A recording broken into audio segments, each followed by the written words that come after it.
दो तरह के बिजनेसमैन होते हैं, एक वो जो सपने बेचते हैं और दूसरे वो जो प्रोडक्ट बेचते हैं।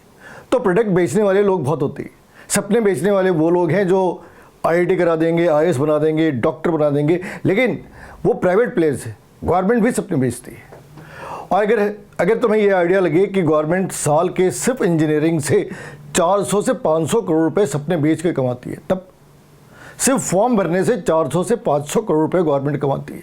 और क्या आपने ऐसे बच्चे देखे जिसका किसी कोचिंग सेंटर वाले ने माला पहनाई, उसकी फ़ोटो खींची, अखबार में छप गई कि वो इंजीनियर बन गया, और फिर वो आपको अगले साल किसी और कोचिंग सेंटर के अंदर तैयारी करता हुआ मिल जाता है, या फिर पता चलता है कि उसने एक्चुअली इंजीनियरिंग छोड़ के कुछ और करना स्टार्ट करा।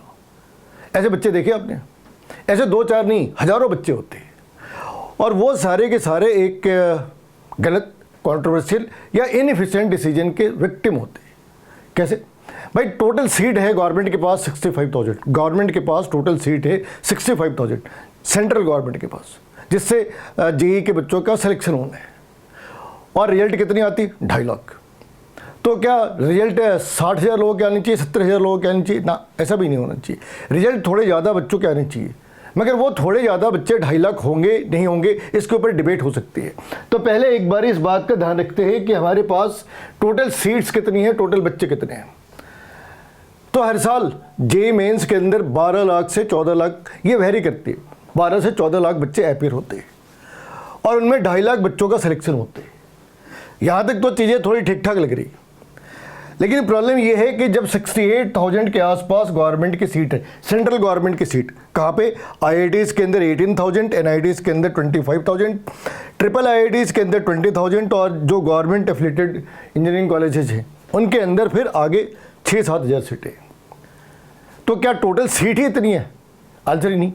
जो स्टेट गवर्नमेंट है उनके पास 3 लाख से 4 लाख सीटें, 3 लाख से 4 लाख सीटें स्टेट गवर्नमेंट के पास, और इसके बाद 12 लाख से 15 लाख वो लोग हैं जो प्राइवेट प्लेयर हैं। यानी जितनी आप इंजीनियरिंग की फ़ीस भरते, मतलब इनके यहाँ जो इंजीनियरिंग की फ़ीस है वो 7 लाख रुपए पर एनम तक हो सकती है। तो 28 से 30 लाख आपने फ़ीस भरी, उसके बाद आपको जो सैलरी मिलती है वो एक जोक ही है और कुछ नहीं। उतने पैसे अगर आपने बैंक में डाल दिए होते तो उससे दुगने पैसे बैंक के अंदर इंटरेस्ट में जाना है जितनी सैलरी मिलती है। सारे प्राइवेट कॉलेज ऐसे नहीं, कुछ तो एक्सेप्शन भी है। अगर इतनी सारी सीट है तो मान लो 50,000 सीटें ऐसी होंगी जो एक्सेप्शन होंगी, लेकिन हम 50,000 एक्सेप्शन के ऊपर इन 15 लाख को जस्टिफाई कर सकते हैं क्या? आपने क्या करा? एक फॉल्स इन्फॉर्मेशन स्प्रेड कर दी। आपने कह दिया 2.5 लाख बच्चे क्वालिफाई हो गए, जो कोचिंग वाला था उसने उसको माला पहना दी, उसकी फ़ोटो खींच दी, उसको मिठाई खिला दिया, और फिर आप बच्चे के एस्पिरेशन के साथ खेल रहे, उसके इमोशंस के साथ खेल रहे। ऐसा नहीं करना चाहिए।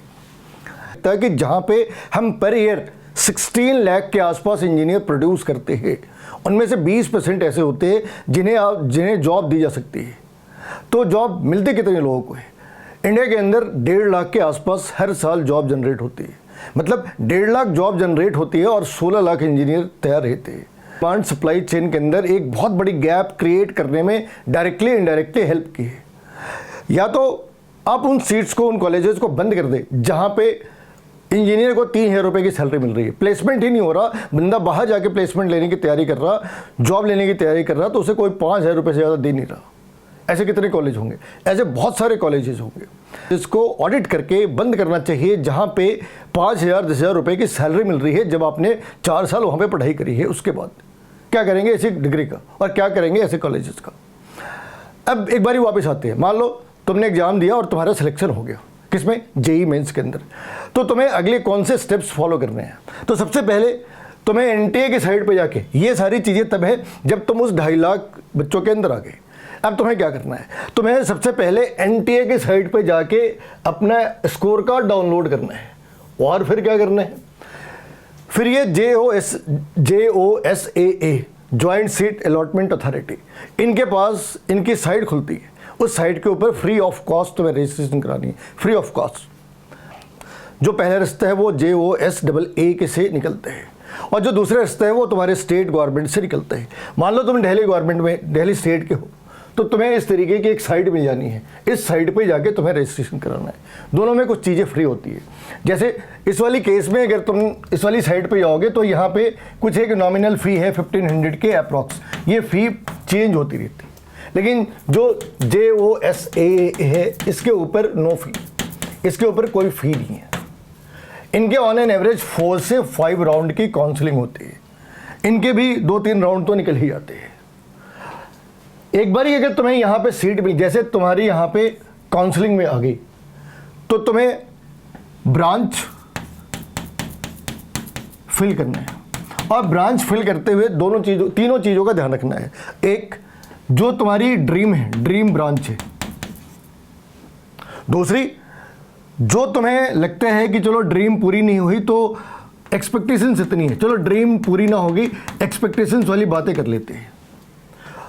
और फिर उसके बाद 50 तक की 50, मतलब तुम्हें 50 ऑप्शंस डालने होते हैं। तो यहाँ पे 50 तक में तुम यहाँ के बाद रियलिस्टिक, तुमने अपनी रैंक चेक करी, लास्ट ईयर का डाटा देखा और ये देखा कि लास्ट ईयर इसी रैंक पे इसी कैटेगरी के अंदर जो लोग थे उन्हें क्या क्या मिला, वो सारी चीज़ें तुम यहाँ पे भर रहे। मतलब ऐसा ना हो कि ये जो लिस्ट है इसमें वो सारी चीज़ें हो जो एक्चुअली उस वाली रैंक के ऊपर मिल नहीं रही थी। तो यहाँ पे तुम्हें इस तरीके से करना है। फिर अगर तुमने JOSS करा तो वहाँ पे तुम्हें 35 से 45,000 रुपीज़ सीट तुमने ली तो ब्लॉक करना है। और अगर तुमने यही काम दिल्ली स्टेट के अंदर करा तो यहाँ पे लगभग 1 लाख रुपए, 90,000 रुपये के आसपास फीस पे करनी होती है। इस 90,000 में उस साल की ट्यूशन फ़ी है, ध्यान रखना ट्यूशन फ़ी है, ये नहीं बताया कि हॉस्टल के चार्जेस भी है। अभी क्या है, दिल्ली के अंदर या कहीं भी जो गवर्नमेंट है, ऑन एन एवरेज लगा ली तो गवर्नमेंट में 1 साल के तुम्हें 2 लाख रुपये तक, 2 लाख रुपये तक, थोड़े ज़्यादा भी लगा सकते हैं, 2.5 लाख रुपये तक तुम्हें फ़ीस पे करनी है। तो ऑन एन एवरेज 4 ईयर में इंक्लूडिंग हॉस्टल 4 ईयर में ये 10 लाख रुपए के आसपास जाते हैं। वहीं पे प्राइवेट कॉलेज में ये 30 लाख जाते हैं। गवर्नमेंट कॉलेज के अंदर जहाँ कैंपस प्लेसमेंट है, बढ़िया अपॉर्चुनिटी है, प्राइवेट कॉलेजेस के अंदर कुछ एक को छोड़ दे जो पहले 4-5 है, तो बाकी कहीं भी तुम्हें ये फैसिलिटी मिलती नहीं है। तो ये जो सारी बातें करी उसको समराइज करा है इस फॉर्म में कि तुम दिल्ली स्टेट के हो तो तुमने क्या करा, पहले JOSS फिल करी, फिर JS फिल करा। यहाँ से तुम्हें NITs, IIITs मिलनी है, यहाँ से तुम्हें स्टेट गवर्नमेंट की जो कॉलेजेस है वो मिल जानी है। इन दोनों के लिए क्राइटेरिया ये है कि आप पहले 2.5 लाख लोगों के अंदर आनी चाहिए। और फिर यहाँ पे इन्होंने इसकी फ़ी के बारे में बातें करी होगी कि यहाँ पे 35 से 45,000 सबमिट करनी है, जनरल कैटेगरी है, और 95,000 या 1 लाख रुपए उनके लिए है जो स्टेट गवर्नमेंट के अंदर जा रहे हैं। जब तुमने ये सारा कुछ कर दिया तो तुम्हारी डॉक्यूमेंट वेरिफिकेशन होती है और फाइनली तुम्हें एडमिशन मिल जाते हैं। पहला स्टेज यहाँ पे ख़त्म हो जाती है। मतलब IIT में जाने के सपने का द एंड, पहले पार्ट का द एंड यहाँ पे हो जाता। लेकिन अभी फिर से वही बात है कि 15 लाख बच्चे अपीयर हुए, 2.5 लाख बच्चों को के बच्चे क्वालिफाई करते हैं और उसमें से 18,000 बच्चे IITs में जाते हैं। 18,000 बस। तो बाकी बच्चों का क्या होता? क्या वो कभी IITs में नहीं जाते? IIT में जाने के लिए वो MTech और गेट का रास्ता पकड़ते हैं। और गेट के अंदर भी कहानी का हिस्सा, बहुत छोटा सा परसेंटेज एक्चुअली किसी कॉलेज के अंदर उसकी एडमिशन होती है। और यहाँ भी ऐसा ही है, 8 lakh on an average 8 lakh बच्चे हर साल गेट के अंदर अपीयर होते हैं। और उनमें से ऑन एन एवरेज 1.5 लाख बच्चे क्वालिफाई करते, वही मेंस वाली ड्रामेबाजी। वो 1.5 लाख जो क्वालिफाई करते हैं उनमें से सिर्फ 13,000 तक मैक्सिमम किसी IIT के अंदर सिलेक्शन में आते हैं।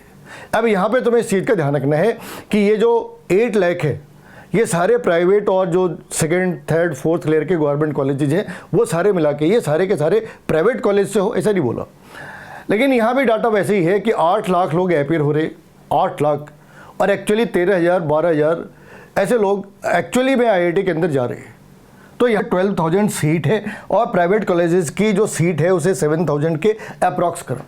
लेकिन डाटा अब भी उतना सिंपल नहीं है जितना सिंपल तुम्हें बोर्ड पे दिखता है। क्यों भाई? जो एक प्राइवेट कॉलेज का बच्चा है ना, मतलब जब वो 17-18 साल का था तो उसकी जो एम्बिशन थी वो 1 करोड़ रुपए की पैकेज पे जाने की थी। फिर उसके सपने टूटते गए, उसने कॉम्प्रोमाइज़ करना सीख लिया, फिर वो उन बच्चों के साथ चला गया जिसके बच्चों के साथ निकाले जो सब्जेक्टली पास हो जाना जिनका टारगेट था, जिनका टारगेट ये था कि 30-40 हज़ार रुपये की नौकरी मिल जाए तो ज़िंदगी कामयाब होगी। तो वो बच्चा जब उस कंफर्ट जोन में चला जाता है, मतलब जब आप अपने से बेकार बच्चों के साथ रहते तो इंटेंशनली अनइंटेंशनली आप एक कंफर्ट जोन के अंदर चले जाते हैं, और वो कंफर्ट जोन आपको वापस गेट के अंदर भी आपका वही हाल करता है जो आपके साथ जेईई मेंस के अंदर हुआ। मतलब आप सेलेक्ट हो गए, क्वालिफाई हो गए, अब क्या करेंगे, उसकी सर्टिफिकेट बना के घर में रखेंगे, आपने माला पहन लिया, मिठाइयाँ खा ली, फ़ोटो छपकी, मगर हुआ क्या फाइनली? तो इसमें गलती किसकी है? बच्चे की है, पेरेंट्स की है, गवर्नमेंट की है? सिंदर सबसे ज़्यादा रिस्पॉन्सिबल प्लेयर कौन है? कमेंट बॉक्स के अंदर डालें।